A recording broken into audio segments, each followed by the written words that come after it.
It's been regarded as a bit of a dead cat story, and it is really, but I've had far too much fun thinking about it not to pass comment. This bringing back of imperial measurements is absolutely a distraction story. A metric ton of bollocks from bullshitter Boris, who produces lies and excuses by the gallon and lacks a single ounce of integrity. But given new revelations and more parties, things Sue Gray may have dropped from a report, Johnson's going to have to work a lot harder than appeasing flag-shagging, misty-eyed British Empire enthusiasts over the age of 50, who frankly are the only people in the country with any real memory of ever being taught them.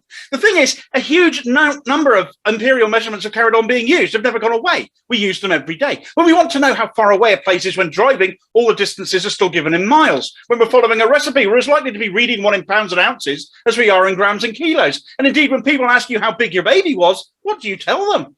When it comes to weighing ourselves, we use stones and then perhaps console ourselves with a pint of something to make us forget what we just read on the scales. Horse racing distances are still given in furlongs, and indeed when measuring the height of a horse, it's still given in hands. Farming areas are still given in acres. We still measure our height in feet and inches. Our milk in the shop still comes in 1 pint increments. TV sizes are still given in inches, as does your cheeky pizza at the weekend. You don't order them by the centimetre, do you? Sure, metric equivalents are given for all, but we've never called them as such. A 454-gram jar of jam is still a pound jar of jam after all, and a quarter pounder from Maccies isn't called a 114-grammer, is it?